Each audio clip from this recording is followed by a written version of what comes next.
This is one story. It's very close to my heart. There was a drought in Freetown. There was a reservoir that would provide the main water for Freetown that would run through the tap, and somehow it had gotten broken. And so there was no main water line, and there had been no rain for a long time. So there was a drought. In our apartment, we have these big 5-gallon drums we would store water in, and we'd been using it for a while, and the water was, very low. So a total of a few gallons in the whole apartment. And usually if it gets low, we'd call the mission office and they'd send someone out with water, but since the main water line was down, there was no water. I just remember waking up and getting ready, and we'd been sweaty from the day before. We had done a service project, just covered in sweat and dirt and grime. I had my mission clothes on. I was pretty young, new in the mission.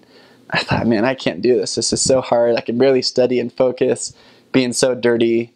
And we're just saving our water just to drink because there's so little water left. And I was a little scared.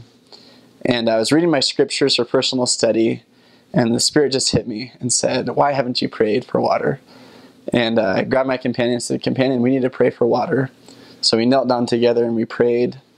And then he showed me a lesson in faith.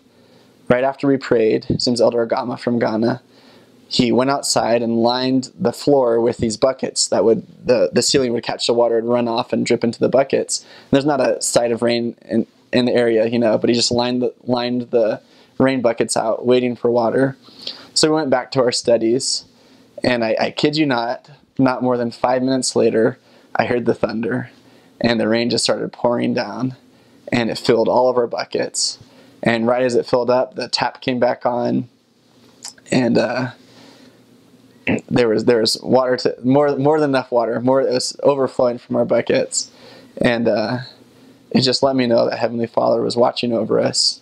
He knew what we were doing. He knew what we needed, and we just had to ask Him. So I'm really grateful for that experience.